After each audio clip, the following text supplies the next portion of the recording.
and welcome to the 19th episode of the Adventures in Brain Injury podcast. My name is Kevin Ballister. I'm a severe traumatic brain injury survivor, creator of AdventuresInBrainInjury.com, and creator of FeedABrain.com. With me is my co-host, Michelle Malmberg, who is an acquired brain injury survivor and co-host of the Adventures in Brain Injury podcast.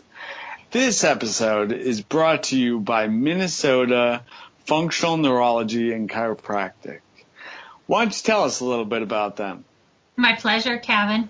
You can find Minnesota Functional Neurology and Chiropractic on the internet at mnfunctionalneurology.com.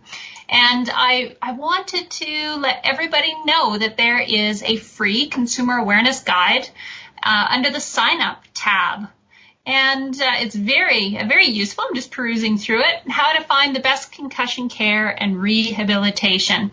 And Dr. Schmo has compiled this very informative little booklet, 18 pages, and it has the 6 key questions you should ask to ensure that your provider is the right one to manage your care after a concussion or brain injury.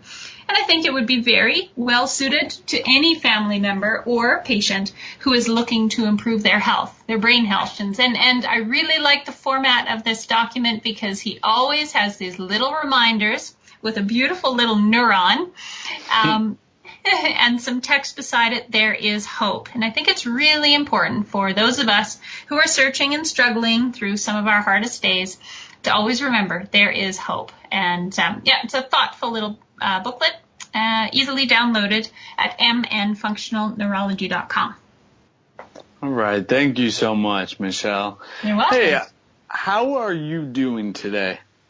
How am I doing? Great question. I'm doing so well, I want to tell you all about it. Please do. I am feeling like I'm in the process of grounding. After all these years, I wasn't grounded prior to my brain tumor injury, nor the adult onset pandas. It took me 6 years, more than 6 years, to get to where I am today, where I feel like the dust is settling, the visibility is improving, and I can see the horizon in the distance. My blinders are coming off. I can see what's right beside me. And finally, I can breathe deeply. I just think it's such a beautiful coincidence that we have Dr. Alessandra Wall with us on our podcast today, because I have often wondered what my last 6 years would have looked like if I'd had the opportunity to speak with our guest today, but 6 years ago. So Dr. Alessandra Wall, I do feel that she could have really helped me transition from the shock of my neurosurgery, from the trauma of my adult onset pandas experience into where I'm feeling grounded today. Wow. Well, tell us more about Alessandra. Well, first off, you introduced her to me by saying this. Oh, we have to interview this woman. She is such a beautiful human being. So, of course, my antennae picked up, and we had to book her on. So here she is. She is a licensed clinical psychologist, a life coach, a speaker, an entrepreneur, the founder of Life in Focus Coaching, a lifestyle strategy practice based out of San Diego, California. And Dr. Wall works with busy, driven, and successful people like us, Kevin, and those of us recovering from life traumas who want to wake up and feel excited by their every day, teaching them to slow down, quite critical for us, to check in, to focus on needs that are current, making choices that are right for them, and building the systems they need to create a better life and feel inspired by life again. I really like that summary, inspired by life again, because oftentimes our world gets rocked and we need to recalibrate and find that inspiration once again. So she's here with us to help guide our listeners and ourselves to that point. Shall we go? Yes. Thank you so much for being here, Alessandra.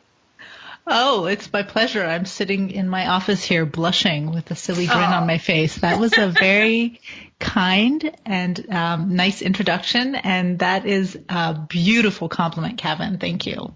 I mean, I think about when we first met and just everything.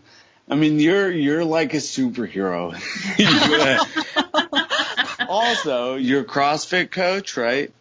I'm CrossFit certified. I'm not a CrossFit coach. I needed it because I helped found a school, and the school uses CrossFit Kids as a modality. And so we wanted everybody who was going to be part of the founding team and the board originally to not just practice CrossFit, because I was at the time, but to understand the principles underlying it. Very cool. And you are also a parkour athlete. Yes. So there's the superhero aspect. And yeah, super glad to have you on. You're a badass. So it's like, you got to have her on. So dear listeners, I cannot live up to this. So we've got this beautiful, badass human being with us today, Dr. Alessandra Wall. And let me just circle back, please. Dr. Wall, what are these principles that form a core component of this CrossFit Kids and this modality that you're using? I was approached a few years ago by a brilliant, driven, amazing woman who was a teacher at the time and who'd practiced CrossFit and wanted to build the kind of school she would want to send her future children to. Her name is Demi Brown, and she's this absolutely amazing person. I could never have done what she did, but she convinced me, which, was it wasn't too hard, actually. She convinced me to stay and be on the board multiple years. If you've ever tried to build something, you know that is the feat. To help build this school that's designed not only to help children gain the academic, intellectual, cognitive skills we want children to get through school, but also to teach them how to be well-balanced human beings, to move and be healthy, to feel confident, to build resilience. So the CrossFit component came into that in terms of really starting again to trust children to be strong, to do things like handstands. Every kid in our school, it's kindergarten through 6th grade, can do a handstand. Fabulous. Every single one. Wow, they got me beat. They're strong. Well, and you know what I find interesting about this connection with the children, because so many of us with brain injuries, we are having to start over again. And some of us need to rebuild the physical, but we need to rebuild the mental, the emotional, the confidence. There's so many correlations between what a child is learning and what an injured brain, no matter the age, but what an injured brain is relearning.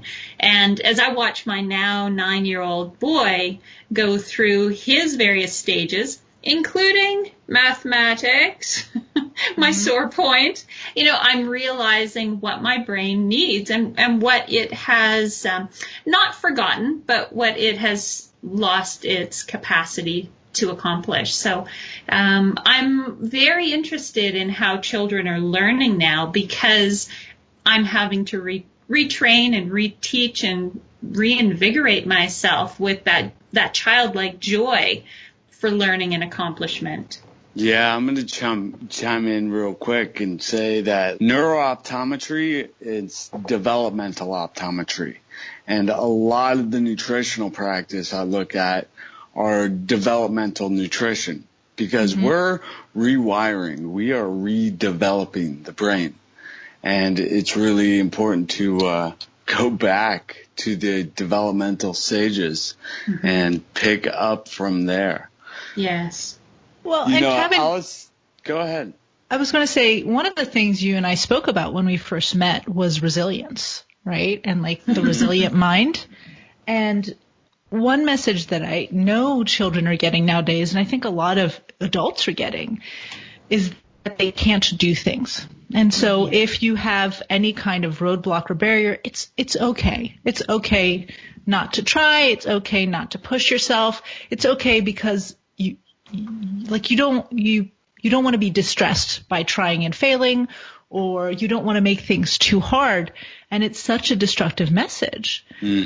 So for these children and for anybody who's dealing with whatever life is throwing their way, whether it's a TBI or something else, to integrate and to learn that you can do things, and you know, with the right kind of practice, with the right kind of effort, you can really push yourself. Your mind, your body is capable of so much. Sometimes it just takes longer, or you have to rethink how you approach things in order to get where you want to go. You know, it's super interesting because my very good friend, he works at a parkour gym, actually. And one of the rules there is that if you say can't, you have to do 10 push-ups. So you don't say that word. And it's just funny that we got you here, and I have the opportunity to talk about parkour. So yeah, I absolutely agree. It's like finding that uncomfortable place and finding comfort in the uncomfortable areas of learning new things and experiencing new things and trying and failing and trying again. And you use the word superhero, but then there's that secondary process, right, of like the delight, like the inner glow that comes with what you're trying to get to, and then feeling like a superhero because people say you can, and of course people say you can't, and of course you can, right? It's just, again, it's about adapting and trying and being willing to tolerate feeling distress and willing to tolerate failure, but looking at failure as an opportunity to learn, not as a sign that you need to stop. Right. So how, Alessandra, how do we face that distress and see it as opportunity? I see so many children. My boy is in grade 4.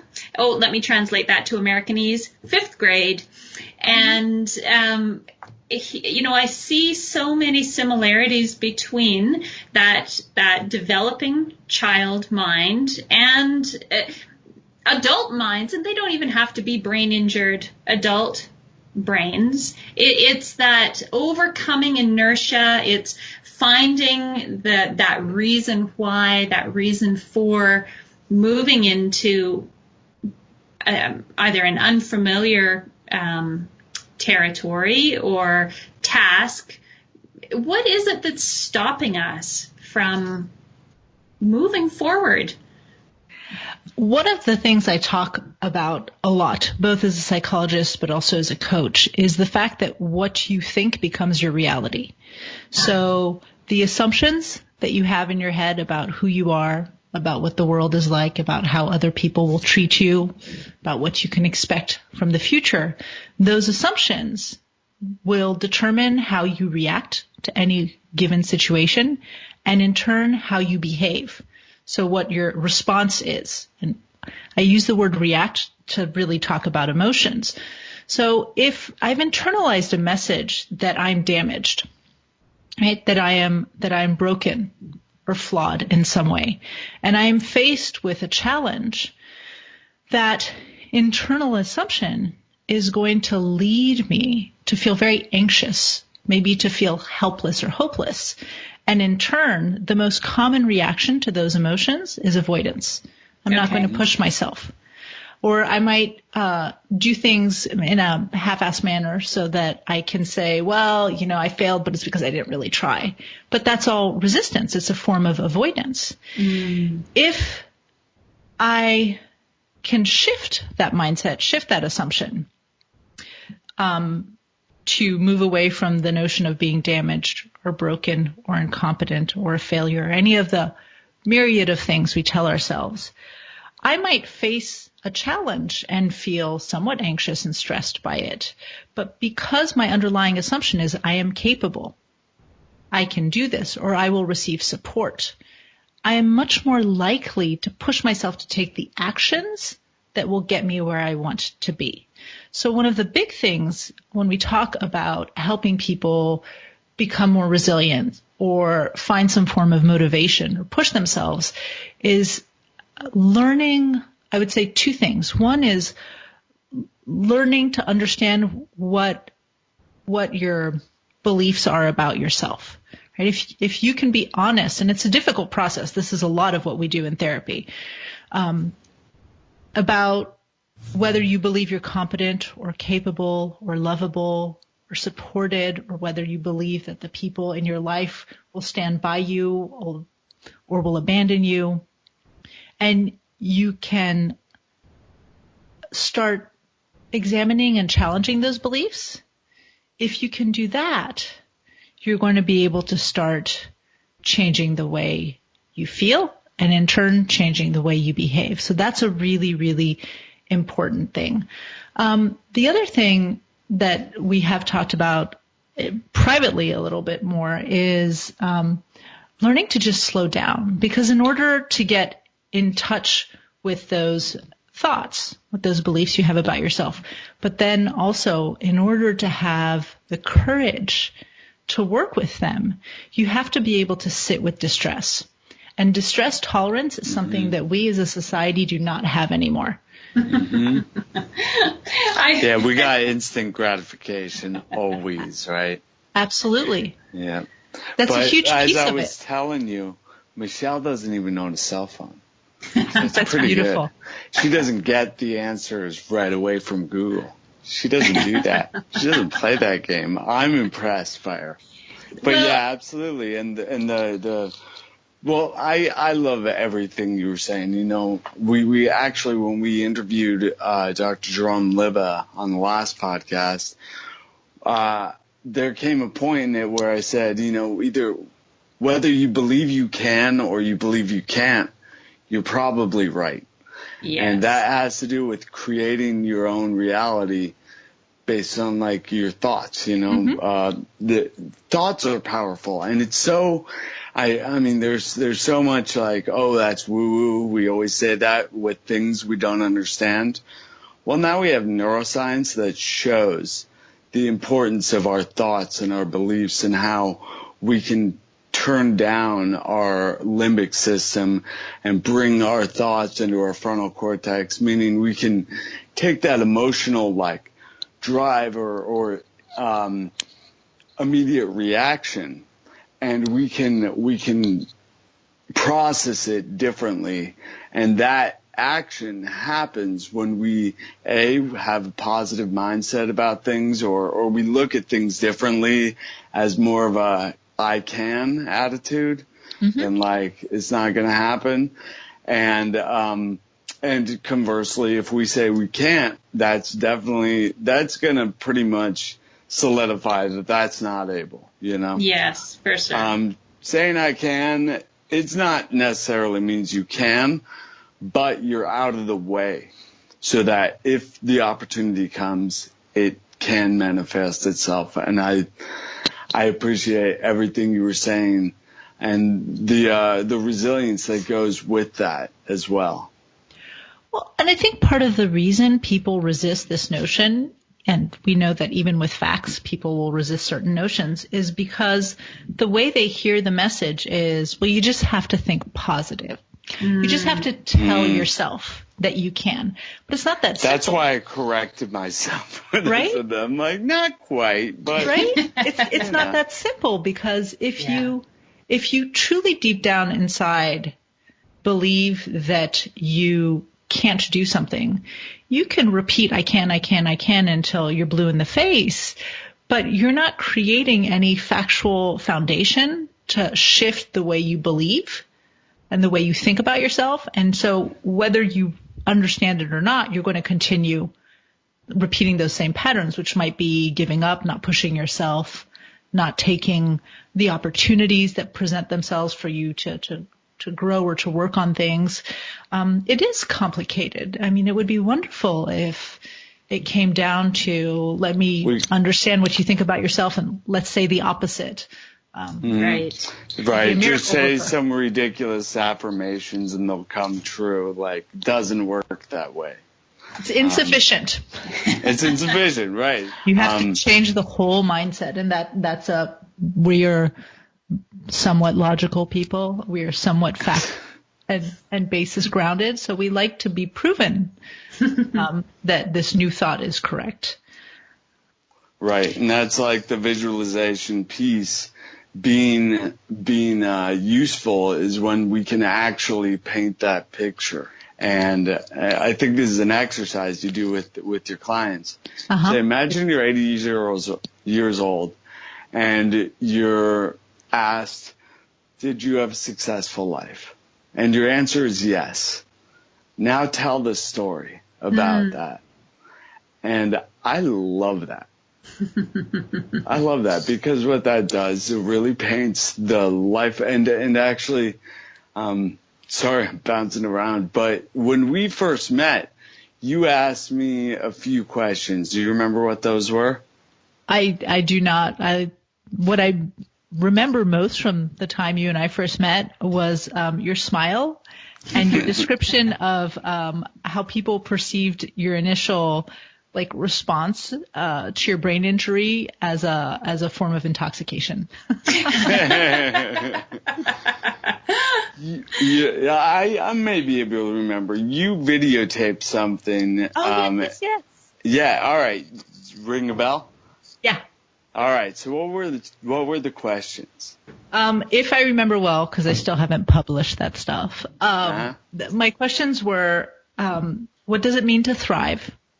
And one of them was, what does it look like? What does right for you look like for you? Yes. And that's what I love. What is right for you? So when I was talking about your exercise, you're 80 years old, and somebody asks you this, and you say yes, and now you need to tell that story. Well, would that play into a life that's right for you? Yeah, I mean, so part of that exercise, or the main value of that exercise, if anybody who's listening wants to do it, the storyline is, yes, you're old, you've lived a good life, and some young kid comes up to you and says, have you lived well? And your answer is, all in all, yeah, I am truly satisfied by the way I lived. And the kid comes back and says, what makes you say that? And you can work in different domains of your life, career, love, family, friends, accomplishments, and start painting this picture of what a truly deeply satisfying life looks like. Note, I did not say happy. You cannot be happy all the time. And when you create that narrative, not bullet points, but when you write the story, what's going to happen is you're going to start getting in touch internally with the things you dream of achieving, with the things you really want and need. And at Life in Focus, we use that narrative to start identifying themes. And those themes represent needs, larger needs, so that if I recently did a Facebook Live and I talked about, I have this dream of owning my own apartment. I have a wonderful husband, 2 boys, way too many pets. It's not that I want to leave my husband and my children or my house. I just want my own space, right? So Where are I your have pets? What are my pets? I have a dog who's asleep, and my pets. I want to leave my pets. They're not allowed to come in the apartment. But in this dream, I have this beautiful apartment that is exactly what I want and need it to be, with a place to read and a kitchen, and it's my escape. And nobody's allowed to come. Not my husband, not my kids, not my friends. It's my space. And I could dream about that apartment for years before I can ever, if ever, afford to buy just a frivolous second place to live in just for me. Or I can look at that dream, look at why that is so incredibly satisfying, and recognize that as extroverted as I might seem, I really love quiet and solitude, and I love having a space of my own, and I can meet that need in my life today, it might not be quite as beautiful as my imaginary apartment, but I have a home office, and it's my space, unless we have guests who come and then it's their space. I can create moments of quiet and solitude throughout my day without having to be in my own home office. I can express these needs to my family. I have an 8-year-old and a 5-year-old, and they both still nap. And when they try to fight me on the napping thing, I explain that I need at least an hour of complete silence on weekends every day. Mm-hmm. So learning to look at and really think about what you want is not just about dreaming. It's about tapping into your deeper needs. And then, right, we're talking about achieving the things you want, finding ways to make those dreams come true in your reality, given your financial, time, physical, mental, emotional limitations, right? Or children, which are their own limitation. Wonderful one, but a limitation nonetheless, right? Yes, absolutely. Mm-hmm. Yes. Wow. There's so much to the power of the mind and what we can create for ourselves, Dr. Wall. And just listening to the two of you speak, I wished I'd had some kind soul just sit with me after I came out of hospital with my world spinning. And, as I go through some of the complimentary resources you have for readers on your website, I realized how much I was missing the boat that I didn't see. I couldn't answer those questions that you that you so simply asked, Kevin. What does it mean to thrive? I really wasn't sure. And were they my thoughts, my beliefs, or somebody else's expectations, cultural norms societal expectations that I had to shape myself to be part of or embrace because that's what was right, that's what was expected. And I couldn't have told you what does right look like for you, for me. I was so detached from my beliefs, my core, and understanding myself coming out of that. I had neurosurgery for a brain tumor, and I wasn't expected to survive. My survival estimate was 1%. And when the world, that old adage, change and the world changes with you. Well, I had changed in what some would call a negative way, where I had approached death and then surprised everybody by walking out of the hospital instead of being wheeled on a gurney into the morgue. And people, when they hear that one's had a brain tumor or nearly died, people change their perceptions and their behaviors toward the other. And so I walked out into this world of unreality. I was disassociated from the people around me. I had one woman come up to me and say, "Hello, Michelle." Yep. It's me, and so I didn't know I didn't know where I was living, if this was some sort of a bad dream or if this was my new reality or, David Lynch film. Yeah. Mm-hmm. Well,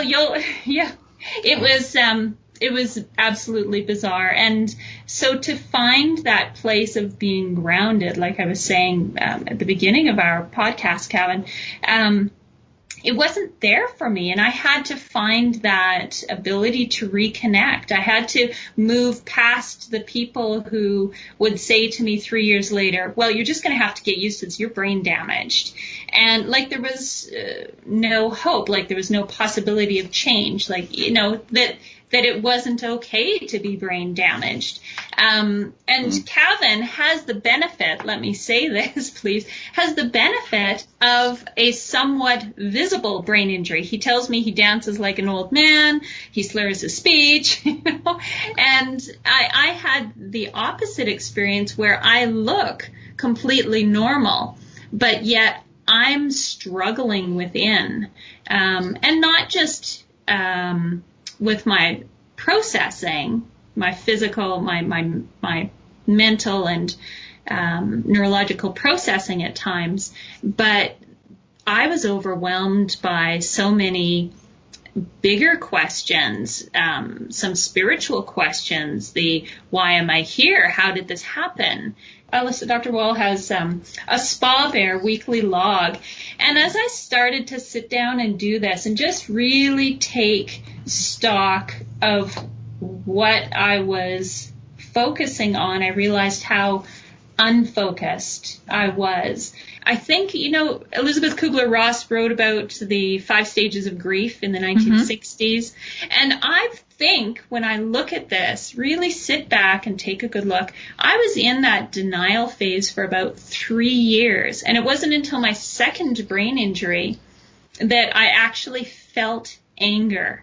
And then started doing that bargaining and going through that sadness and depression and moving to that place of acceptance. And so when I look through your suggestions about taking focus, socializing, doing something pleasurable, accomplishing something meaningful, that all seemed so self-centered.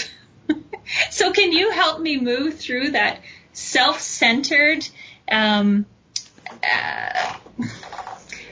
guess that I'm feeling stuck in perception. There you go. Thank you. See, there's my neurological no process.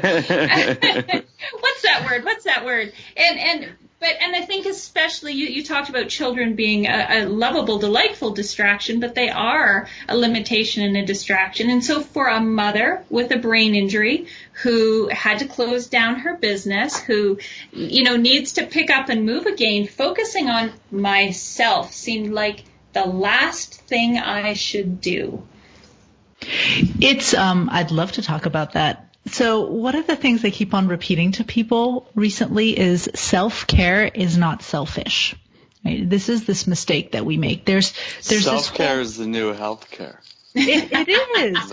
And the problem is we're in this world right now where there's a lot of narcissism, right? Like there's the selfies and there's the me, and look at my life online and look at who I am. And the latest meal I ate must be the most interesting thing you've seen. And you clearly want to know about it. And so there's that side, and there's a strong pushback against that of saying, we need to be more selfless. We need to be more outwardly and otherly focused.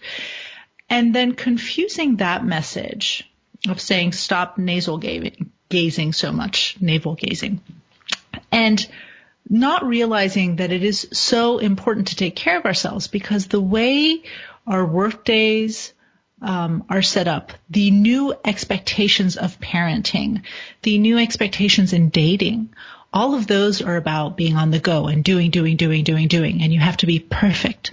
And you have to be able to do it all and do it well. And you have to be happy throughout all of it. God forbid you complain, right? And your social media page has to paint a perfect portrait of perfectionism.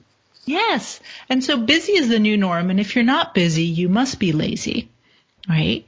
And there's this pressure from our companies, and pressure from other parents, and pressure from schools, and worst of all, pressure from ourselves to always be doing and to always be performing. But what happens when you have performed to the point where you are broken, where you are living your life constantly just reacting to events that are coming at you? But the things you're doing are just leaving you completely overbooked, underwhelmed, because they're not that gratifying. And yet you feel like you can't stop. What happens then is your performance suffers. So this thing we want you to do is actually making you be less effective, less efficient, less loving, less present and connected. It's hard to be a good parent when you have to play and discipline and educate and keep your child safe and provide for them and be happy and want to do all those things. It's hard to be a good employee when you're never given an opportunity to rest and turn off your email and have a full day off. it's hard to be a good spouse or partner or lover or friend when you're made to feel guilty if you decide to stay home and take the weekend off from social activities. So it's important to understand, a little bit like you're supposed to put the oxygen mask on yourself before you put it on a child or an elderly person or somebody who needs help. Yes. Taking care of other people, being good at your job, driving yourself towards excellence starts with taking care of yourself. Amen. And so Spa Bear kind of, it's an acronym for these seven things that you want to focus on. And the first things, the spa things, are about self-care. They're the things that keep you feeling kind of content and fulfilled in your day. And the last four things, the bear things, are the things that, if you can fit in your day, keep you from becoming an angry, moody, unpleasant bear. So if you look at your day, what you want to see in it is some kind of social activity, some sense of accomplishment, right? And some kind of pleasurable activity. If you can have those three things in your day on any and every given day, you will find that you feel better, you feel more fulfilled. These don't have to be big things. For me, sometimes an accomplishment is just actually getting the laundry from the dirty laundry basket into the drawers once it's cleaned, instead of that clean laundry pile staying there for a week and a half. Right. Whereas other times it might be, coming and being able to do a podcast or write a great post or like make a difference in a patient or a client's life. Right? Mm-hmm. So those are the three spa activities. And something pleasurable can be small. I'm really cheesy. I have cultivated over the last decade or so the ability to derive great pleasure from really silly things. Like there were songbirds out this morning. I love birds. And so there were songbirds I noticed as I was putting stuff in the trash, because it's garbage day here. And just hearing them and taking note of them made me smile. And the sun is out, and the first sip of a hot cup of coffee. Like, the pleasurable thing doesn't have to be a trip to Aruba or just a concert or a fine dinner. It can be really, really small things. And I would say for socializing, unless you have some kind of social anxiety or you happen to be bedridden, try to make socializing and human engagement. And it can be hanging out with a friend, but one of the ways I socialize very often is just I chat with the baristas and the owners of the coffee shops around my office. So I know their names, I know their backgrounds, we make eye contact, I talk with them. I'm known to make physical contact with people when I talk with them. So I might put my hand on somebody's shoulder or their back. And it's not for a long time. It's not this creepy thing, but it's just that social connecting. Yes. Mm-hmm. I had a friend the other day tell me, you manipulated that guy into moving his car. And I'm like, oh. He goes, well, you put your hand on him. Because I was asking a guy to move so we could do a jump onto a wall. He had parked in front of the wall we wanted to climb and parkour. And I said, well, I didn't manipulate him. I just asked him very nicely, and I made some physical contact with him because it's one human being connecting with another. Yes. And he did move his car. He said, because I asked nicely. And then the bear things are, the first one relates back to having worked a lot with people with depression and this idea of mindset. And it's basically, it's this be kind with yourself, right? Mm-hmm. Give yourself a break. One way any of us can do that is take note of how often in your day you tell yourself should. Man, I should have taken the trash out. Oh, I should have gotten this work done. I shouldn't be watching TV. I should call back this person.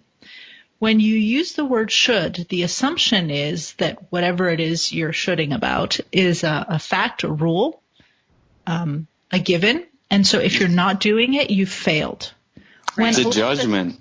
It is. Yeah. I actually just did a Facebook Live about that, about how it's a judgment based on values, and if we value our values, we should give it more than a judgment. That's so true. And I might say, man, I wish I'd taken the trash out.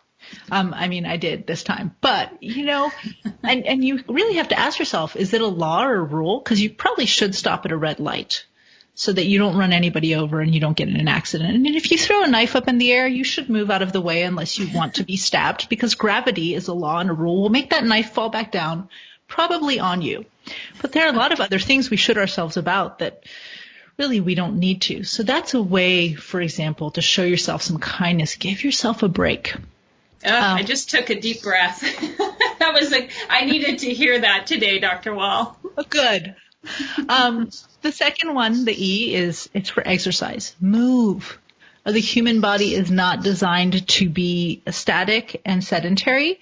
And if you think of most humans and animals, unless they're digesting food, for most larger mammals, right? When we remain sedentary for long periods of time, it either means we're sick or dying. Right. So the moving and exercise can be going to the gym, going for a run, but just walk around your neighborhood, squat every once in a while, do a forward bend, take the laundry down to the laundry room. Exactly. Move. It is important to exercise. And the interesting thing is the more busy and the more stress we get, the less we tend to do it. Yes, that's true. Mm-hmm. I know because I am victim of this right now. A is for art of nothing. So we're in the bear. The art of nothing is my phrase for taking the time to stop a minimum of 2 minutes every day and just be. Stare into space, learn how to daydream. This is not meditation. Meditation is wonderful, but it's a word that scares people a lot. There are these expectations of being able to detach yourself from the world. And meditation is a practice, so in people's mind, it becomes a performance thing. Okay. The art of nothing is literally about, like, next time you're heating something up in the microwave, or next time you bother to go grab a cup of coffee. Coffee clearly plays a big role in my life. Not for the caffeine, it's the ritual. It could be decaffeinated. I don't care about that as long as it's hot and not too acidic. Just sit and be and allow your mind to go. And your mind's going to start off thinking about to-do lists, and it's going to be anxious. But eventually it will slow down. And I started the Art of Nothing practice when my 5-year-old was 1.5 or 2, because I couldn't stop. I was a doer, always. I was that person who rolled out of bed at 7, either went to the gym or Home Depot, and then just did. And it seemed silly to me that I would never take a break and then complain at the end of the day about being burnt out. Okay. And initially it was really hard. It was hard to sit down. It was very distressing. And when we were talking about resilience earlier and being able to tolerate distress, in order to tolerate distress, you have to allow yourself to feel it. Yes. Mm-hmm. And so the Art of Nothing is not only a way of giving your brain like a break from processing massive amounts of stimulation and information, but it's also a way of allowing yourself to sit and check in and ask, how am I feeling? Why am I feeling this way?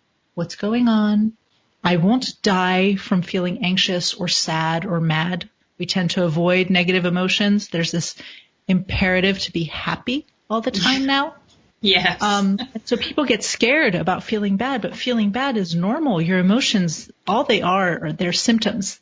They're signals that you need to take action. So if I can constantly avoid the signals like stress and anger and sadness and pain and hurt, then I can't appropriately react to my world. So the Art of Nothing is that. It's simply, next time you go to the bathroom, this won't count for Michelle, don't take your phone. It's just the bathroom. Next time you're heating something up in the microwave, don't start washing the dishes or filling your dishwasher or busying yourself. Just stare out a window. So much of our audience is brain injury survivors, and as a brain injury survivor who's in a place at one point, in some place where it is no choice but to learn how to do nothing. You know, you need to learn how to just sit with what you're given, you know? Yes. And it's extremely hard, especially when what you're given is really, it's upsetting. There's a great deal of loss, lots of stress, sometimes guilt, and it's hard to find any motivation to. What advice might you give somebody to find motivation in a place where they've been backed up so far? And oh, that's a big question. Well, motivation is this difficult thing. I was listening to an interview the other day, and I don't know who the guest was. It randomly came across my Facebook feed, but the guest was talking about like the myth of motivation, right? That oftentimes the things we tell ourselves we should be motivated about are things that are natural for us to be anxious and resistant and avoidant of. And there is this place where if we can understand that, then the goal is to take action without motivation. And right. We do this with depressed patients all the time. We say, hey, I know you don't feel like playing the piano, but you used to love to play the piano. Mm-hmm. So all I want you to do is sit at your piano. I don't care if you touch a key. Just sit at your piano every day. Don't do it because you want to. Just do it. Just do it. Right.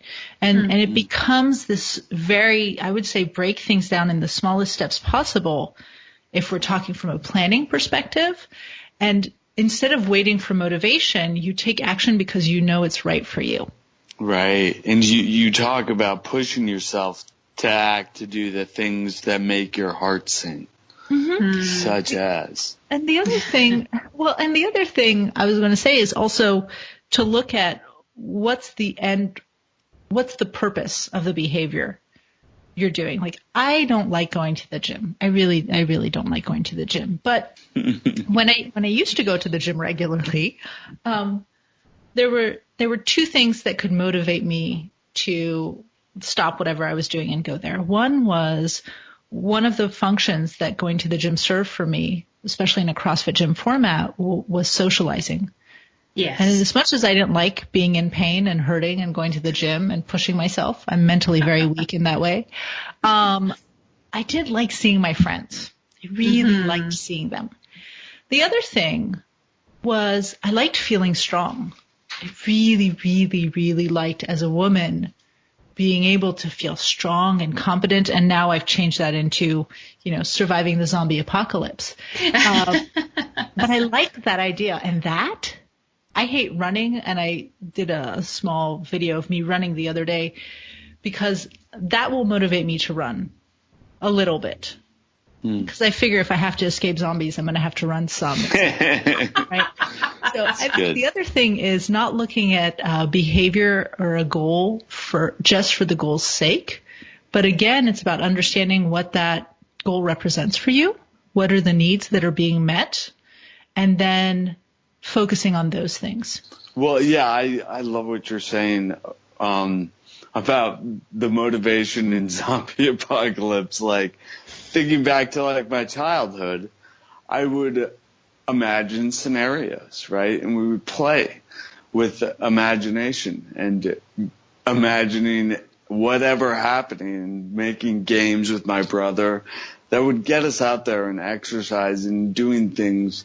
And I think this doesn't necessarily need to be motivation for exercise, right? This is motivation for anything, creating scenarios that help you that give you the drive, Motivation is not everything. There are days when we wake up and we're like, oh God, I don't want to go to work. Yep. And what do? We get dressed and we go to work. And why? Put that wheel into motion. That's the will. That's like, we're doing it, and the motivation, maybe it'll catch up, maybe it won't, but we need to be able to do things we don't feel like doing in order to feel like doing them in the future. Yeah. And, if you practice something for a while and you're finding that it's not gaining it's not providing you what you want or what you need. Once you've identified what it is you're trying to get out of it, then you can problem solve. You can find different ways of meeting that same need. Mm-hmm. I was just going to say that and our brain likes to have new stimuli to grow, to encourage, to motivate. We like change, even though it's that same need that's being met. Your strength and your ability to outrun the zombies. Yeah. Well, speaking about motivation, the R on bear is rest. As adults, we need somewhere between 7.5 to 9 hours of sleep. It depends on what your sleep cycles are like. And yet we don't do that. Why? Because it's we run ourselves ragged during the day, and we want to use our evening times as me time, as self-care time. But that requires not getting enough sleep or not going to bed and not taking care of ourselves. We're not very motivated to go to sleep early. But rest, getting the proper rest can be the difference between waking up and seeing the world as something that you can take on, something that you're capable of dealing with, or waking up and feeling completely overwhelmed. So that last R is trying the best you can to get somewhere between 7.5 and 9 hours of sleep every night.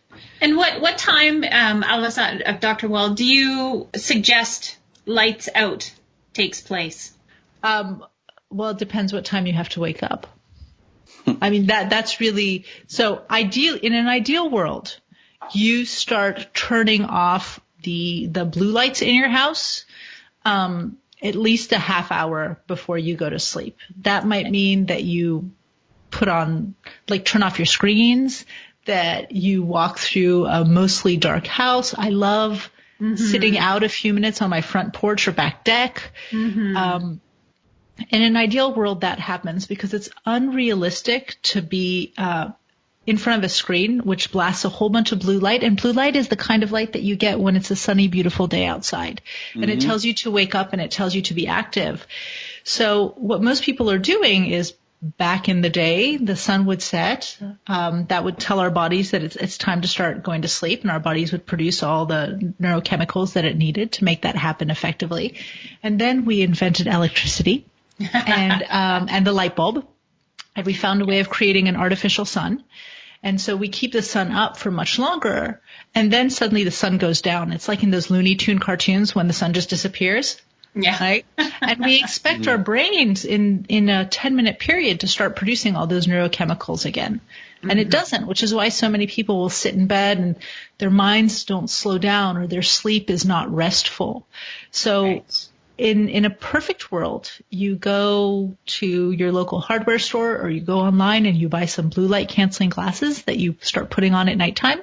And if you're going to be watching, Michelle rocks those like I love them. And then you put some filters on all your screens. There are a bunch of them: blue light filter, Flux, blue light filter. Flux, yeah. That you can put on Android or Apple devices, and so your screens become yellow, but you get used to it. If you want to see what it's like, put one of those on for an hour and then turn it off and look at how jarring the light of your screen becomes suddenly. And then create a bedtime routine. We do it for kids. I don't know. Yes. I do know why we stop doing it for ourselves, but do the equivalent of reading yourself a bedtime story and singing a song before going to bed. It'll help you fall asleep. Mm-hmm. Thank you so much for drawing attention to that, the blue light syndrome. Your article, which you titled "A Not So Silent Killer," talks about the overwhelm of constantly being connected. But I find this, because I don't have a mobile telephone, I find it very eerie watching these blue lit faces at night, whether it's people walking down the street in the darkness, in the snow and icy sidewalks with these blue faces because they're on these mobile devices, which are illuminating their heads in this aura of blue. And we're stuck in it. And you're right. It's stimulating the brain to think it's an entirely different day or time of day. Yeah. And if that isn't going to throw the brain for a loop, I simply don't know what is. That in and of itself is so upsetting to our cyclical nature, our neurological programming. And I would tell anybody who wants to survive the zombie apocalypse that when you stare at a screen at nighttime, you create night blindness, which means that when you look up into the darkness and that zombie's coming towards you, you're not going to be able to see it.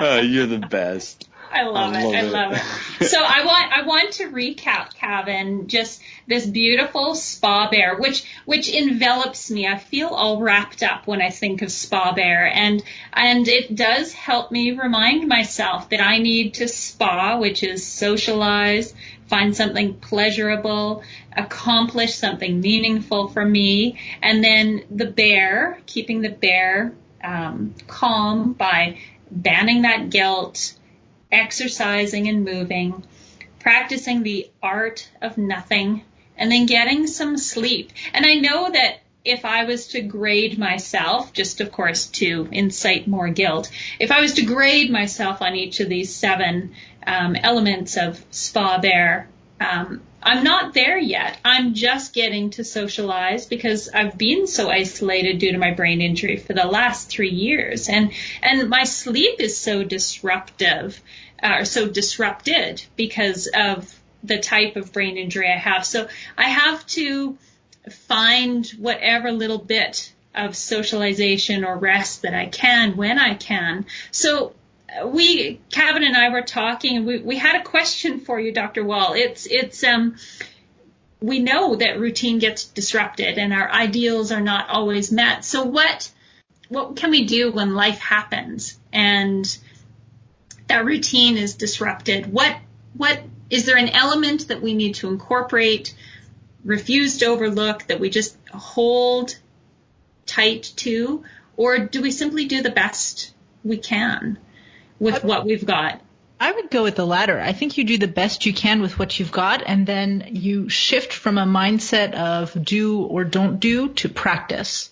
So if I have a routine that gets disrupted, I'm about to travel soon, and if my sleep or my eating gets disrupted, I don't want to tell myself that because it's disrupted, I've completely lost a grip on it. I'm just going to practice what I can and practice building that routine back in. With practice comes the notion of increasing skill, of making mistakes, of making adjustments, of imperfection, but also growth and accomplishment. So just practice. And if you know what matters, that's where the spa bear is pretty useful. If you have something like that, you can look at what things come easily and naturally and what things are really difficult. And then you can start creating plans for yourself for how you're going to practice achieving that goal or building that habit back into your daily life. Thank you. And then for listeners who want to incorporate that spa bear and some of your other resources to take that step, to make that move forward, to find that peace and solitude within, you've got some resources available online, an email series called The Art of Nothing, and the Back to Me ebook. Would you tell us just briefly about those before we sign off? Sure. So The Art of Nothing it's a 7-day email series that's going to help you develop this art of nothing 2 minutes at a time. Right. So you don't start off and ask yourself to sit quietly for 10 minutes or 15 minutes or practice meditation quite like that. It literally is, let's start with 2 minutes and see how you manage that. And it talks within that week of emails that you get about the different aspects and the different uses of this art of nothing skill. And you can go onto the website, which is lifeinfocussd.com, and there are links in there to sign up for the free email challenge, and then I'll have the link on the post for this podcast. And then Back to Me is a short ebook that I recently wrote that has these 4 elements of self-care: the spa bear, art of nothing. I talk about setting boundaries and creating the kind of relationships that we need with ourselves, with the world, with our friends and family. And then the last one is kind of learning to get back to you, developing those skills so that you can check in. And the book talks about these four elements of self-care.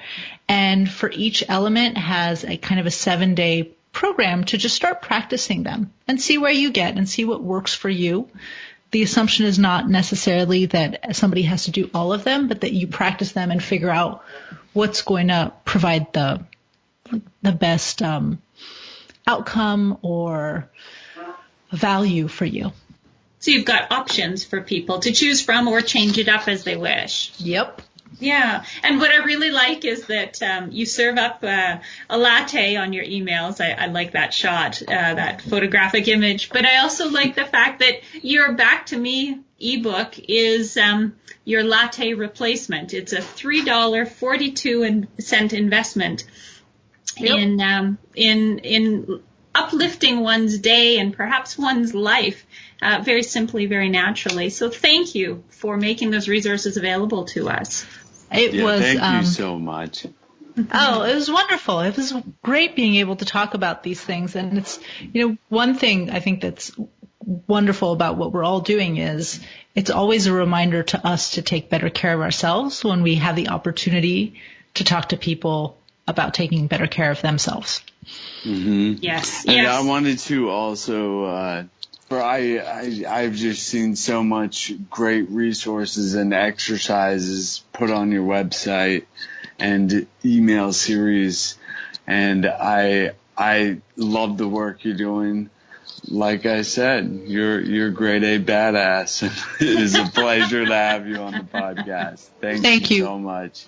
Thank you so sharing. Very much. Have a wonderful day, Dr. Wall. You too. Take care. Bye-bye. Right. Bye-bye. All right, guys, that's it. Thank you so much for joining us on this episode of the Adventures in Brain Injury podcast. What a cool interview.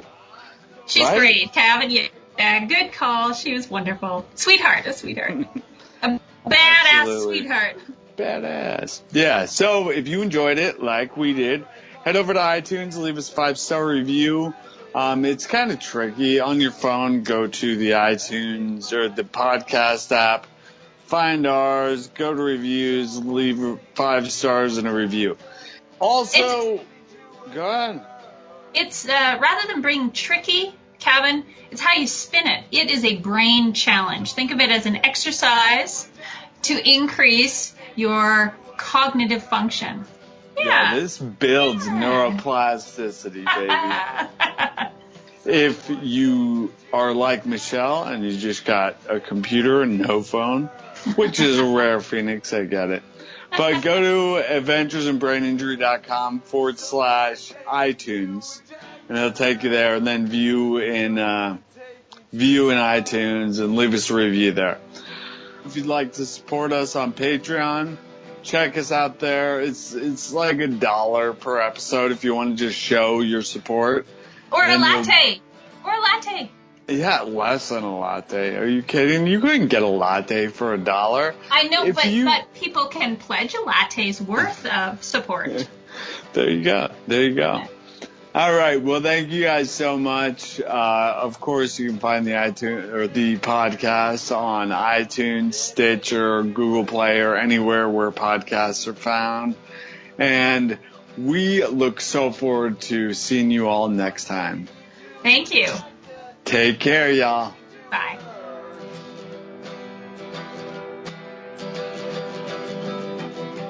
Someone take me to a doctor. Just take away this girl.